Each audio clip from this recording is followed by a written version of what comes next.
श्री महापूर्ण गुरवे नमः. श्रीमते रामानुजाय नमः. வால்மீகி ராமாயண வச்சனம். அயோத்தியா காண்டம். சர்க்கம் 33. ராமன் சீதையோடும் லக்ஷ்மணனோடும் வனம் செல்ல அனுமதி கேட்பதற்காக தந்தையிடம் வந்து சேரல். பிறகு ராமலட்சுமணர்கள் சீதையோடு கூட தசரதருடைய மாளிகையை நோக்கி நடந்தனர். ஆடை ஆபரணங்கள் ஒன்றுமின்றி ஆயுதமும் கையுமாக சென்று கொண்டிருந்த அவர்களை நகரத்து ஜனங்கள் மனக்களிப்பின்றி பெருந்துயரத்துடன் பார்த்து கொண்டிருந்தார்கள்.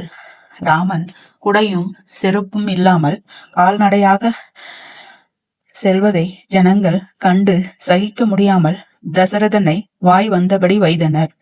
இன்னும் அவர்கள் தங்கள் தங்கள் வீடு வாசல்களையும் ஐஸ்வர்யாதிகளையும் விட்டு ராமனை பின்தொடர உறுதி கொண்டனர். மேலும் அவர்கள், இந்த அயோத்தியா பட்டணம் பாழாய் போகட்டும், தர்மாத்மாவான ராமன் வனம் செல்லுகையில் நமக்கு மாத்திரம் இங்கென்ன வேலை? சகல தேவதைகளும் இந்நகரத்தை விட்டு ராமனை பின்தொடர போகிறபடியால் இப்பட்டணம் காடாகுக. ராமன் செல்லும் காட்டிலுள்ள துஷ்ட மிருகங்களும் பிசாசங்களும் இங்கு வருமாக. அந்த காடே இனி நமக்கு பட்டணமாகுக. நாம் ராமனுடன் சென்று வனவாசம் செய்து கொண்டு இருப்போமாக என்று இவ்விதம் ஒருவருக்கொருவர் பேசிக்கொண்டிருந்தனர். ராமன் அவர்கள் கூறும் வார்த்தைகளை கேட்டுக்கொண்டே பரம கம்பீரமாக தன் தந்தையின் மாளிகையை நோக்கி சென்றனன்.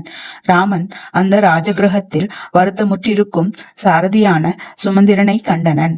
அவனை நோக்கி, என் வரவை அரசனுக்கு சொல் என்று கூறினன். ராமன் கதை கேளுங்கள், ஸ்ரீ ரகுராமன் கதை கேளுங்கள்,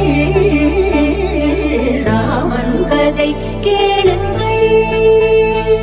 ராமாய ராமபத்ராய ராமச்சந்திராய நமः. ఈ జగమంతా రామమయం. రామ రామ రామ రామ రామ రామ రామ రామ రామ రామ